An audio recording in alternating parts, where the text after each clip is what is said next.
All right, there we go. So I'm live here and I'm live here. As you can see, I'm doing double duty here. Hi, everybody. I'm waiting for this to populate across the networks. As you can see, I'm outside and it is really gorgeous out here. And I just wanted to have a quick conversation. I'm live on Instagram as well, which is a little bit strange doing it out here. I'm in one of my parks. This park is in my neighborhood in Alphabet City. It's absolutely beautiful. It's a public park. It's actually not a park. It's a garden. And so today I kind of wanted to talk a little bit about the controversy that happened with Dave Chappelle. And I honestly feel that it's more of a controversy that happened with Netflix. Because I feel that Netflix did not handle it well. Also, if any of you are having a hard time seeing me or hearing me, let me know because I'm using a hotspot in order to go live. I'm going to check right now. Okay, let's see. Yeah, it looks like it's okay. Okay, so let's talk about this for a second. Dave Chappelle came out with a special, and it had a lot of transphobic material in it. I didn't watch it. I only watched excerpts from it. I got to be honest, the last couple of specials that Dave Chappelle has done, I haven't been interested in. I thought they were kind of, I want to say boring and second thought and not as inventive as I know that he has the capacity to be. And so I had a feeling this one would be the same way. I also know that it's clear that Dave Chappelle is trying to work through something, but I would like him to work through it in a different way and maybe not through a $20 million special. The big issue that I have is how the CEO, who's a white man who runs Netflix, a white cisgender man, how he decided to go about it. Let me say this. People who are the heads of networks, the heads of televisions, the head of media, the head of this, that doesn't make you qualified to understand what harms and what helps, right? This is something that people don't talk about a lot. People think that just because you're the CEO of something or you're elected to office or you write for a television show, that somehow that you're automatically qualified to talk about things of a psychological nature. And the reason why I bring that up is because Ted Sarandos, the CEO of Netflix, I probably said his last name wrong, he said that he doesn't feel that there's any evidence that content that appears on air has translated to any real world harm. Well, that's laughable, right? My master's degree is in public policy, and what I studied a lot during that time was narratives and narrative creation and how those narratives can galvanize people and how they can harm people, right? I did a whole research study about how in the 1950s and 60s, when television was really getting developed, how they had a lot of racial stereotypes on television. There was a show called Amos and Andy, and through that show, Amos and Andy, came the angry black woman trope. And through that angry black woman trope, black women were really irreparably harmed by that stereotype. That anytime that we showed emotion, anytime that we raised our voice, people would look and say, oh, look at that. That's just an angry black trope, right? So to me, this is why saying I don't see how content translates to real world harm when we already have the evidence that it does translate to real world harm. One of the ways that it translates to real world harm is internalized. These things become internalized. This is not me guessing. This is me reading studies, so many studies about how we internalize things that we're seeing from around the world. if we're seeing stereotypes, if we're seeing xenophobia, if we're seeing ableism, these are things that are internalized. Dr. Ibram X. Kendi, who wrote a lot of wonderful books about anti-racism, one of the things he talked about was that he himself had to figure out how to get rid of some of the internalized hatred that he had for himself as a Black man. I myself, as a Black woman, as a Latina woman, as a bisexual woman, have gotten lots of internalized things over the years that I've had to try to dismantle from myself. One of the things is that, like, I have a big butt. Yeah, I'm going to say that. I'm running for Congress, and I'm going to tell you, I've got a big butt.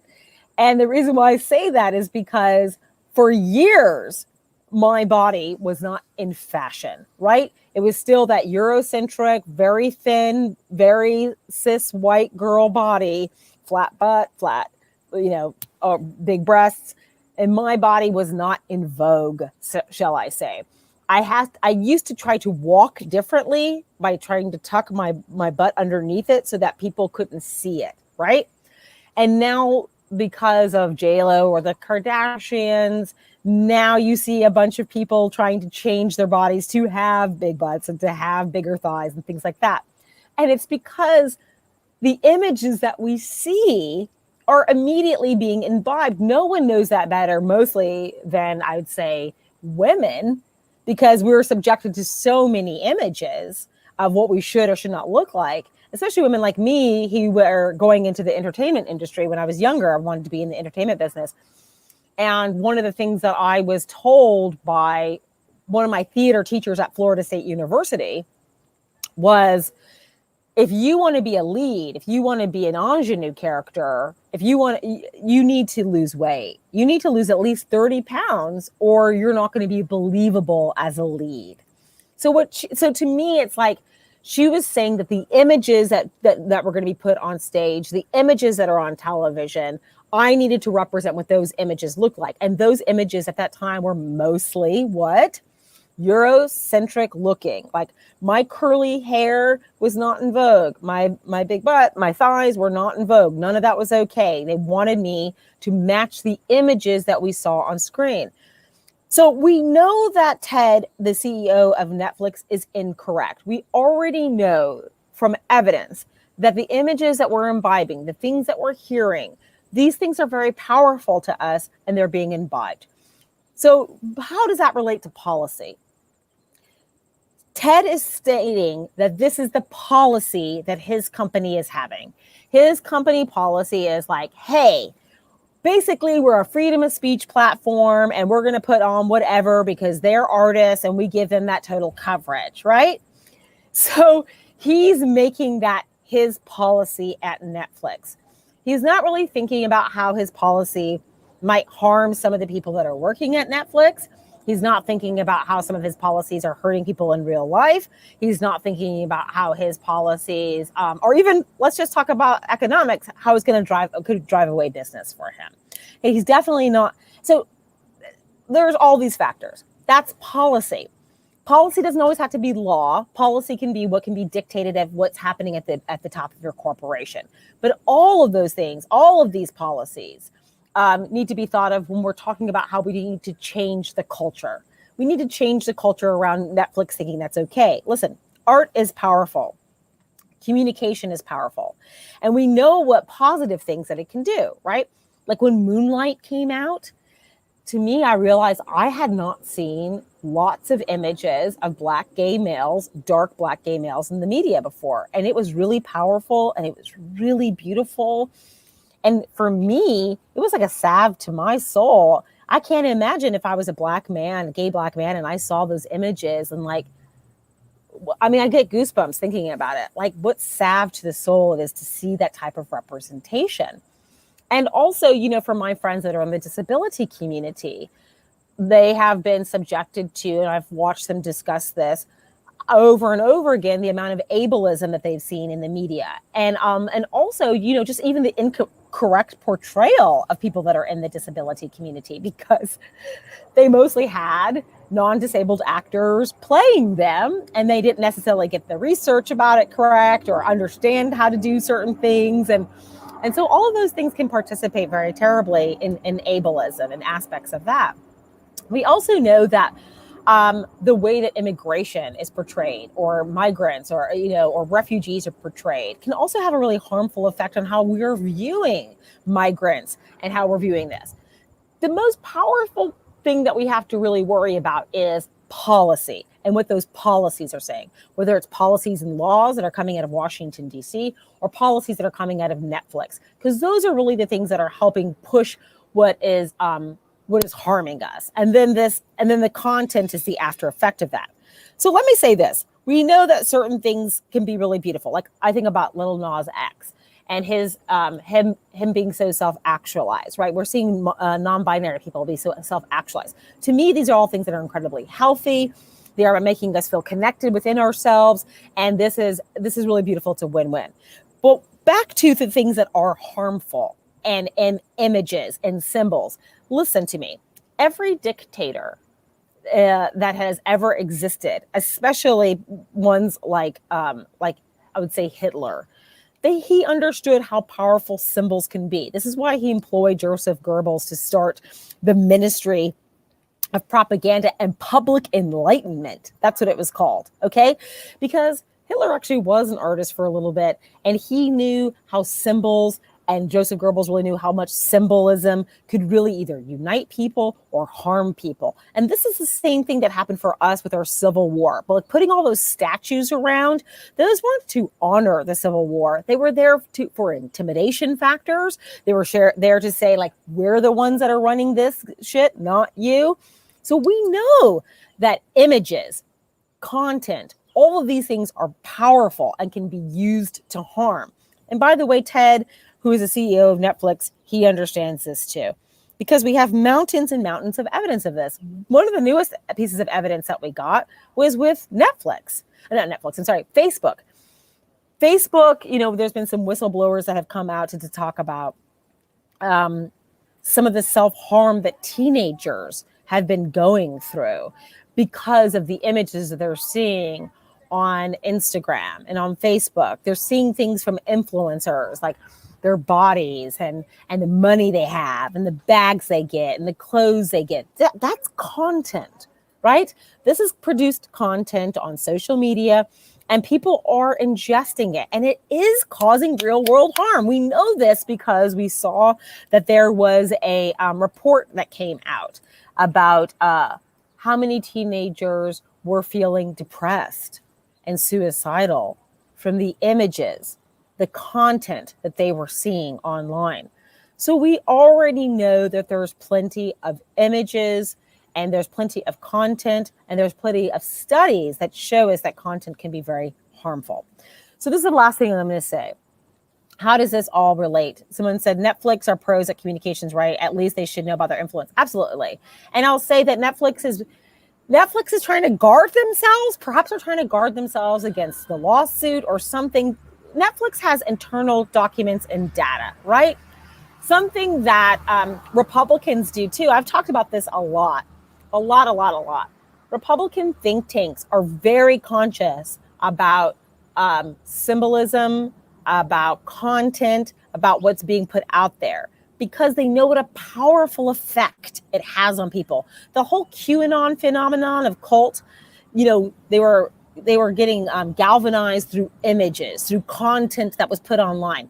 We tend to think that content is the only stuff that's coming out of like Netflix or Hulu and things like that. But of course not. We're creating content, and some content that we're creating can be very harmful too. So we get to think about that. So this idea that Netflix is saying we haven't seen any real world consequences, that's just not true. I mean, we know that that there are some studies that are a little muddled about what direct impact it has, but we do know that it has an impact. The Annenberg Center, Media Center, the Women's Media Center, GLAAD. There's all these organizations that pay for studies that tell us about the harm that is being caused by pieces of content and how people are being perceived.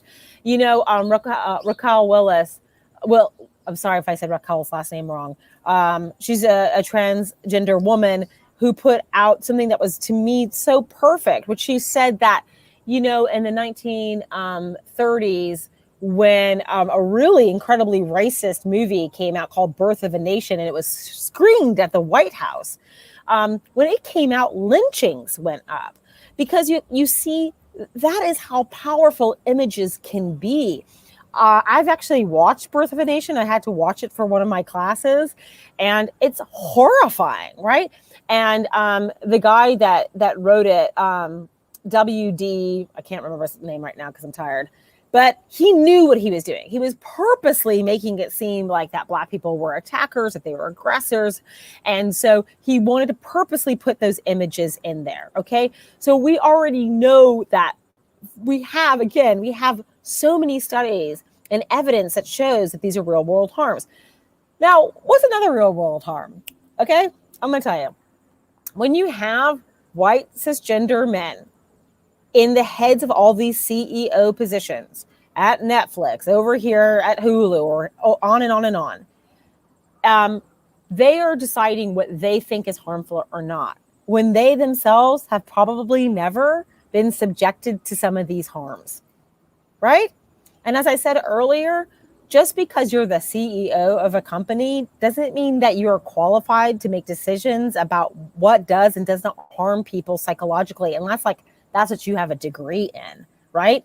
And even my father-in-law, who's a psychologist, who actually specializes in anger, even he always tells me he's always constantly learning new and more and more things. And I have a suspicion that someone who's the head of Netflix is not necessarily recognizing the harms that they're causing. Okay. So the last thing I want to say is this. A lot of people are going to say, well, what about freedom of speech? Well, Dave Chappelle is not being denied freedom of speech. Netflix could have decided that they don't want to air this because of the transphobia that's in it. Dave Chappelle would have still gotten his $20 million. He could have gone on the road with this. And to be honest, you might have had to face more real world consequences of going out there, because if he was doing that routine all around, he probably would have people booing him. He probably would have had people yelling at him. And so to me, Dave Chappelle is not something that's being subjected to censorship. If they had decided, listen, Dave, we're worried. Who are some of the most vulnerable people in the United States right now, right? Trans people would be among a group that is one of the most vulnerable, one of the most marginalized, because we know trans groups are dealing with, they're dealing with it at going to doctors. There's a lot of doctors that are not culturally sensitive, not gender sensitive. They're ignorant. I've had a friend that said that their doctor was absolutely terrible to them when they went to go get a checkup, kind of made fun of them, right? This is horrifying. So trans people are dealing with transphobia from doctors. They're dealing with it from the public. Black trans women have been subjected to murder, to harassment. A lot of trans people are making a lot less money. There's a lot of homeless trans people. And listen, there are trans people that are successful and they're making it in the media, and this is fabulous. But it says under 1% are trans, so they have the smallest lobby. Yes, that's a wonderful statistic. Thank you for that. So to me, it's Dave Chappelle chose to pick on a group that is small in number and is trying to live a self-actualized life, just like all of us. And he chose that group to kind of pick on. So to me, I feel like what needs to happen now is, one, I'm going to talk about politics for a second. One of the things that needs to happen is that we need to recognize that we should be researching. We should do more research into how content harms. We have a lot of research.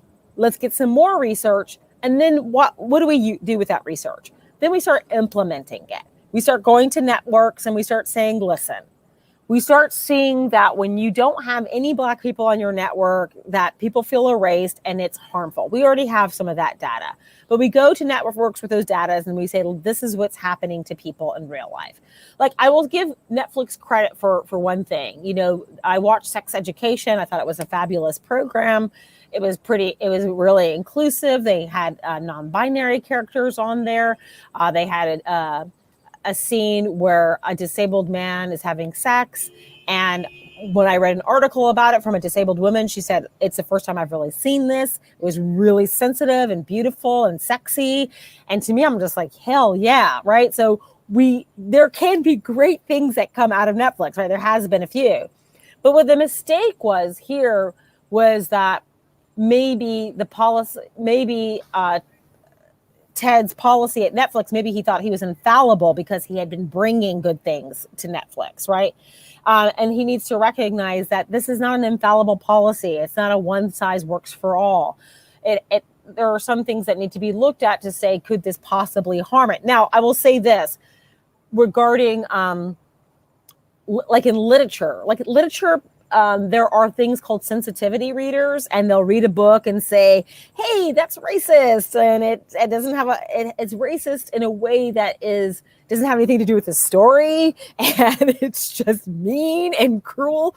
But the thing is, a lot of these sensitivity readers are really young. They're underpaid. They're not necessarily inclusive.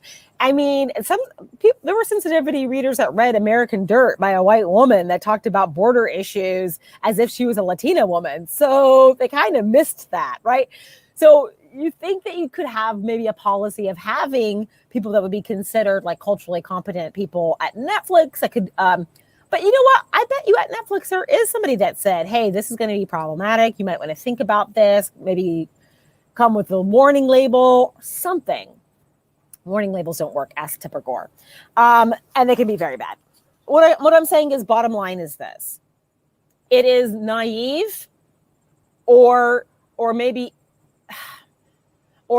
purposefully naive on Ted Sarandos' part, the CEO of Netflix, to say there is no real world example of harm. So let me say that. We have to say to him, Ted, I call bullshit on that. We know that we already have tons of evidence that harmful content can cause real world harm, even if you cannot see it. I want to say that, even if you can't see it, real world harm includes internalized harm, right? There are so many of us that are trying to untangle ourselves from the toxic messages that we have received in the media since we were a child, that we read in the news, right? And now that we're seeing streaming on content, we see that there is, we have lots of issues in this country, and we see that it doesn't help it if in our media, which is television, which is film, which is sports, it doesn't help if very powerful people are saying things that are very harmful. You know what? I actually end with, I'm going to end with Kyrie Irving, actually. I'm going to end with that. I'm going to end with discussing that. Because a lot of people have said, listen, Kyrie, people who become famous, these people should not be considered, they shouldn't be considered models, right? They shouldn't be considered people that are, we shouldn't idealize them. And I agree with that, right? But it is naive to think that someone like Kyrie or Dave Chappelle or Ted Sarandos or people who are in positions who have money and have a modicum of power or a lot of power don't affect what we're doing, right? Because to me, with Kyrie right now, what he has done as far as being an anti-vaxxer, that is really harmful. And that's also a policy. That's also an NBA policy, right? Like Kyrie can say what he wants. Sorry, I got to uncross my legs here. Kyrie has every right to say what he wants. And Dave Chappelle has every right to say what he wants. But that doesn't mean you need to platform him. doesn't mean you have to give them a platform. And also with Kyrie, I would say that the NBA, that also has to do with policy. The NBA is not choosing to say something very publicly, which is that we support vaccines 100%. All of our players need to be vaccinated. We're the NBA. We believe in science. And this is something that we find to be really important. I do find that we have to realize that when they're not doing these things, that's because that's their policy. That's the policy they're setting. And again, policies are not always laws. Policies are how a business decides to do their work. A business decides that's the rules of their corporation, right? So to me, it's like we have to look at the policies of these corporations and are they good or healthy? I had to bring up one more thing, sorry. For example, during the Me Too movement, when Matt Lauer was sexually harassing coworkers and people that he worked with, and NBC was shutting it behind a door, and they knew about it, they had heard about it, and they didn't do anything about it. That was NBC's policy, deciding not to do with it.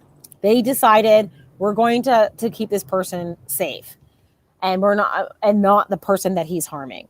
So we have to recognize that when we talk about policies, when we think about policies, we should be thinking about the policies that corporations have.